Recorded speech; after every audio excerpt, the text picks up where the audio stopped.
Bueno, pues hoy estamos con Nuria Vila, que es periodista, ha sido premio Injuve 2022, además se lo otorgaron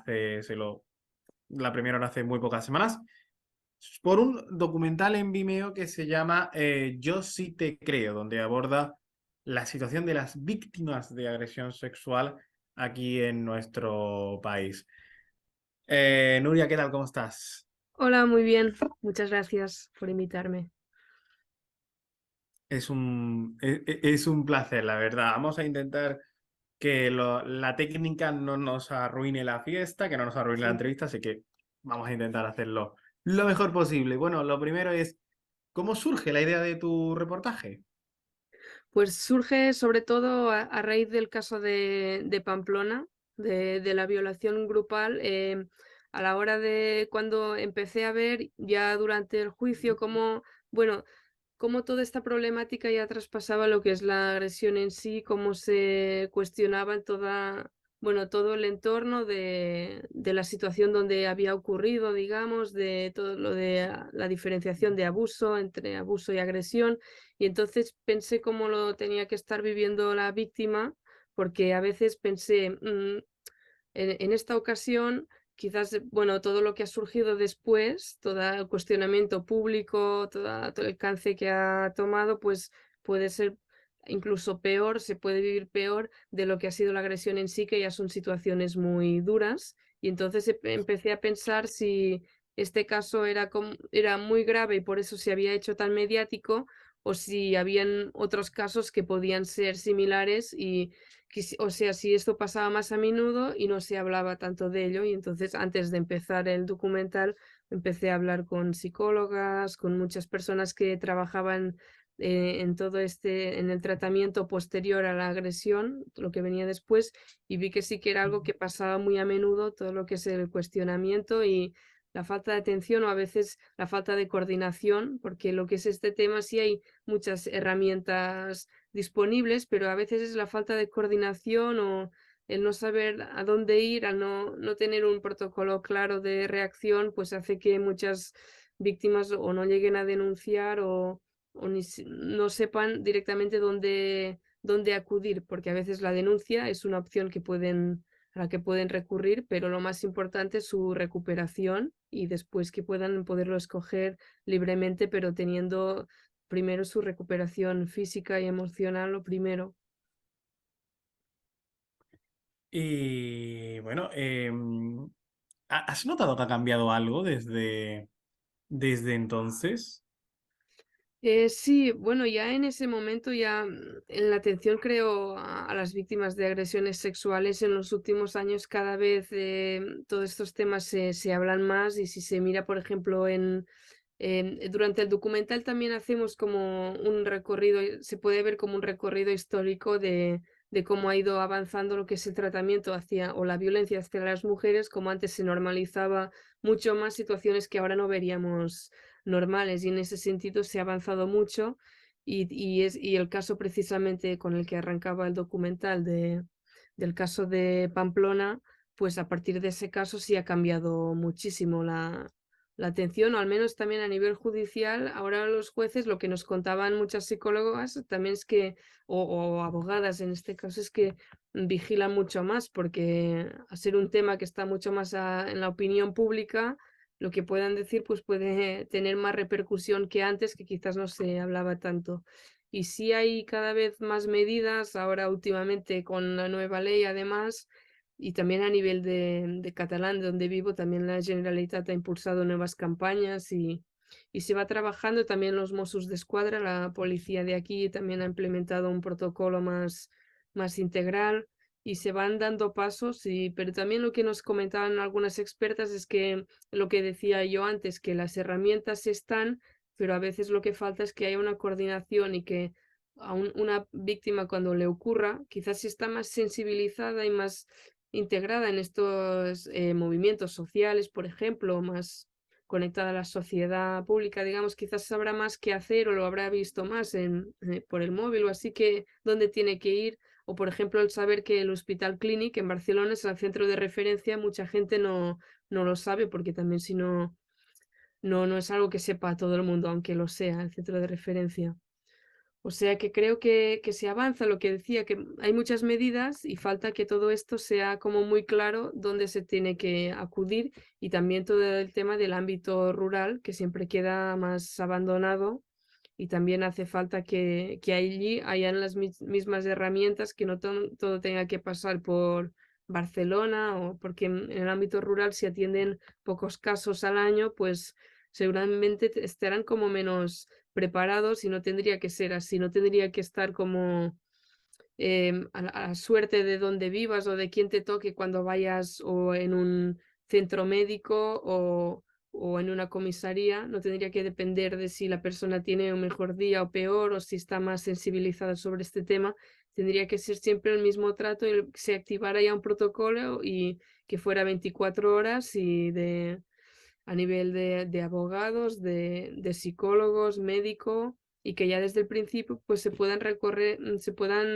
ya como guardar una serie de pruebas e iniciar un proceso de recuperación, porque es importante también, si después decide denunciar, que estén las pruebas bien recogidas ya desde el principio, y porque si no, también habrá menos posibilidades de éxito por la forma como está montado ahora, el tener que te aconsejen no ducharte, por ejemplo, no cambiarte cuando has vivido una situación así, que me imagino que lo primero que quieres es esto, pues olvidarte y estar bien, pero también es esto lo que se tiene que cambiar, como el enfoque de lo que son las pruebas para quien lo ha vivido, que las víctimas estén más en el centro, pero esto ya es otra cuestión. Precisamente, se pone poco el foco mediático en las víctimas, el periodismo le pone poco el foco a las víctimas. Bueno, ahora quizás es un poco contradictorio, digamos, pero quizás muchas veces es el contrario, que los medios de comunicación ponen mucho el foco en las víctimas, y de hecho en este caso lo que queremos también contar es, por ejemplo, la última campaña del Ministerio de Igualdad, que hace al revés, que ha sido muy aplaudida, y que creo que está bien, que interpela o cuestiona más a los agresores, o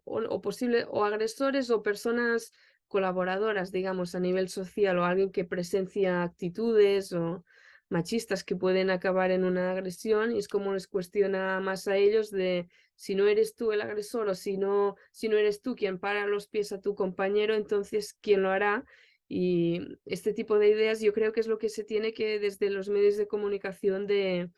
hacer más, de llegar más o cuestionar más directamente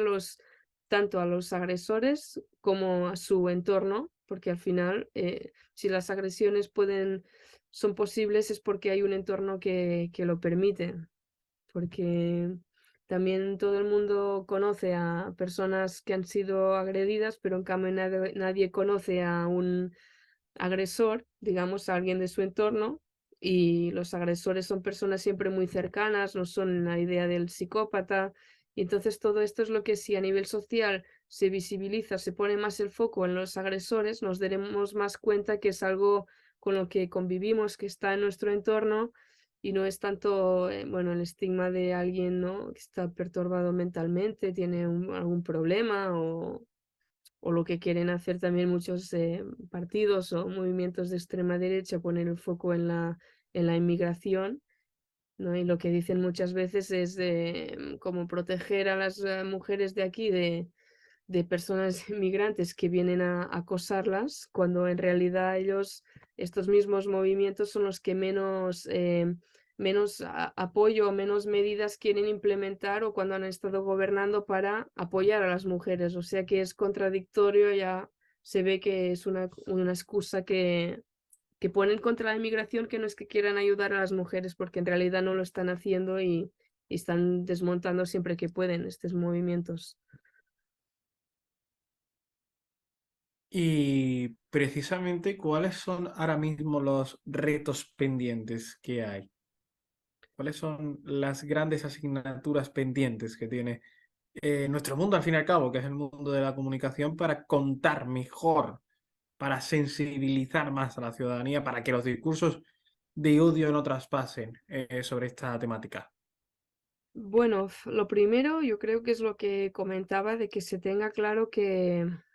sobre todo presionar mucho a nivel social del entorno, de las pequeñas actitudes, es lo que tenemos que ir cambiando, que todo ello es como una pirámide, un iceberg invisible, las pequeñas actitudes de discriminaciones del día a día pues al final acaban llevando a algo mucho más mayor. Y la forma como desde los medios,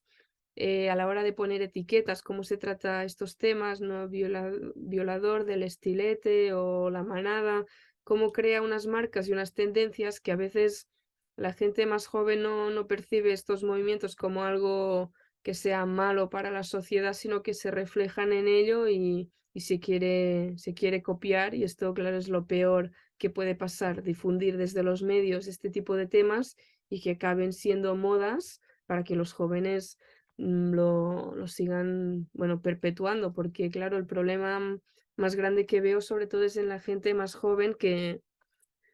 cada vez este tema sobre la violencia sexual, la discriminación contra las mujeres, cada vez se habla más o la sociedad está más sensibilizada, pero en cambio las agresiones siguen pasando y cada vez entre personas más jóvenes, muchas veces menores de edad. Es lo que vemos últimamente, sale más en los medios y este es el problema más grande porque parecería que los más jóvenes son los que ya crecen con otra mentalidad, otras ideas y sí veo en las manifestaciones del 8 de marzo, 25 de octubre, a chicas muy jóvenes, muy sensibilizadas y muy combativas, y esto también da ánimo porque lo que dicen las feministas que son mayores es que ha habido como un vacío generacional entre lo que es el movimiento de durante la dictadura, quizás más combativo a su manera, porque tampoco podía ser abiertamente como ahora, pero había un movimiento fuerte, más feminista, pero también más, bueno, antifascista o así. Pero, y después ahora que otra vez surge este movimiento, pero en medio ha habido toda una generación que no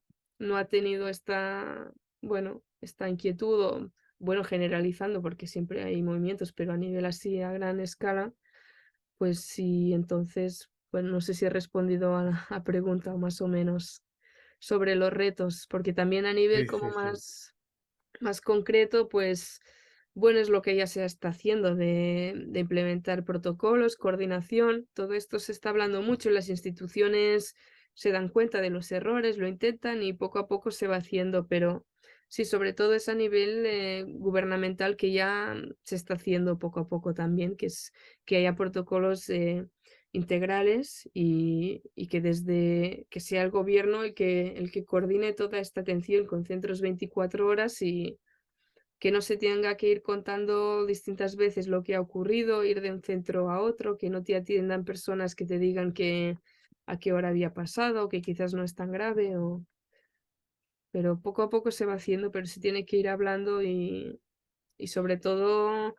la atención o lo que trata el documental, que es el proceso posterior, la violencia institucional.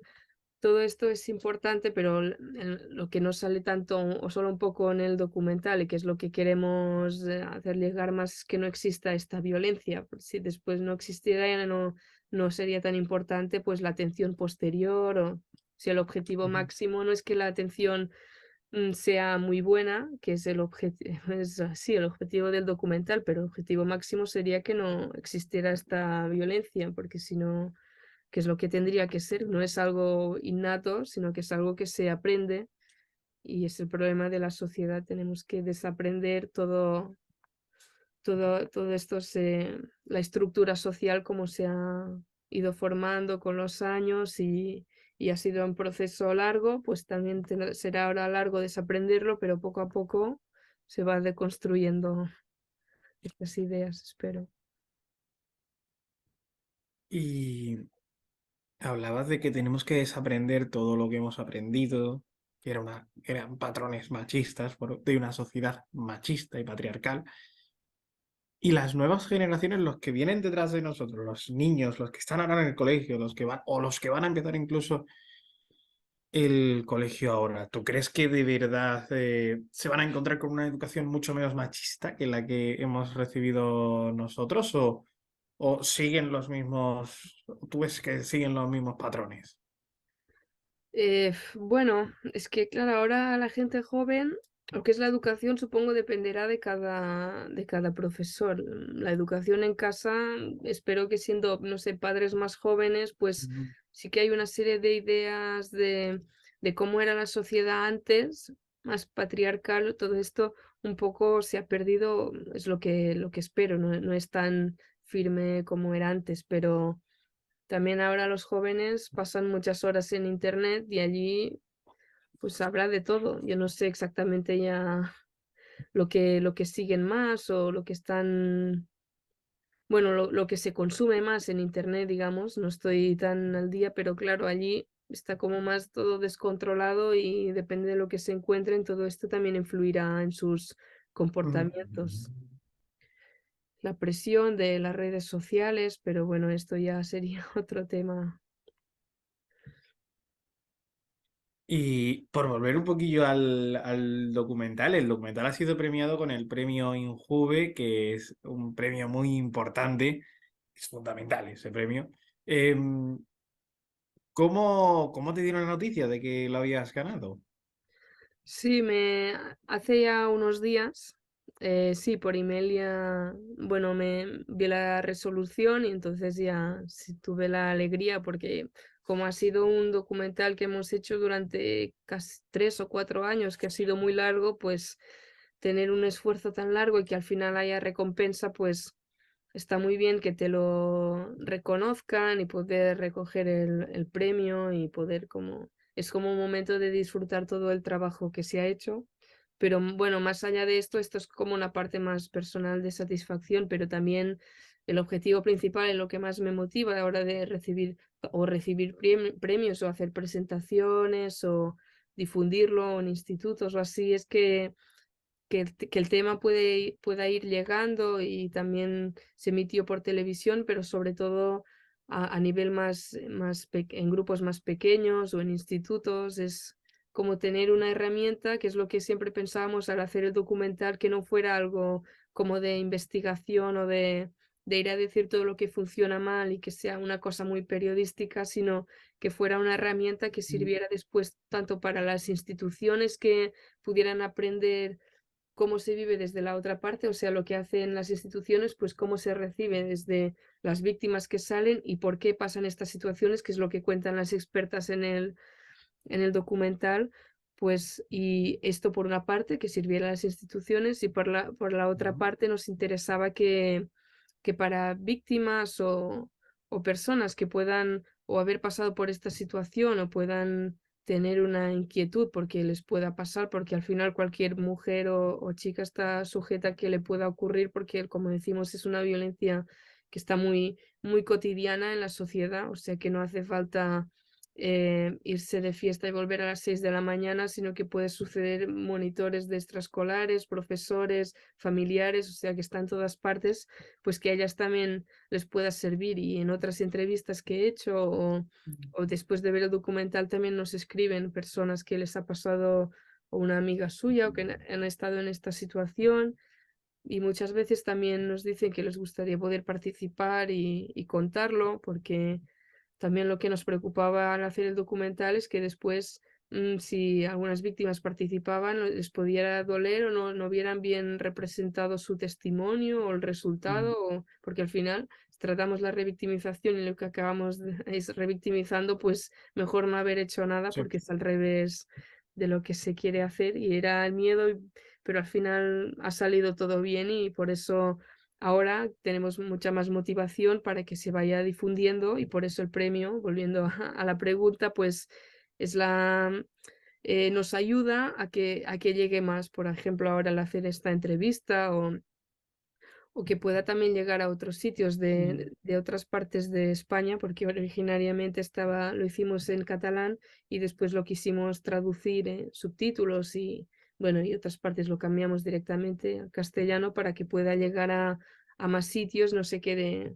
solo en una parte, sino que se pueda difundir más, incluso en Latinoamérica. Así que también estamos muy abiertas a que pueda llegar a más partes y generar discusión y la gente se pueda preguntar sobre este tema o cuestionarse a uno mismo. Pues No sé si lo vas a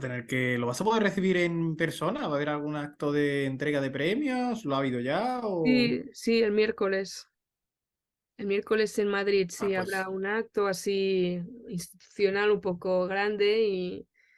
y allí en el espacio Larra, creo que es un centro como un laboratorio de periodismo y será allí el acto y también está bien para conocer al resto de premiados, a Enjuve, a los que trabajan allí y bueno, estará bien. pues, hombre, pues va a ser una maravilla. Pues, Nuria Vila, enhorabuena por ese premio Injuve y muchas gracias por contar en tu documental una lacra que desgraciadamente hoy sigue siendo bastante protagonista. Gracias, de verdad, ha sido un placer. Bueno, gracias a ti. También no le he contado que lo hemos hecho con Norma Nabot, una compañera, este documental, ella como realizadora y montadora, y después con la Asociación de Mm. Periodismo Fora da Cuadra, que es la asociación que lo ha impulsado. Así que también que lo hemos, y bueno, hay mucha gente que nos ha ayudado, pero lo hemos hecho en conjunto. Y así que bueno, muchas gracias también por el interés y por poder tener este tiempo para hablar más de ello.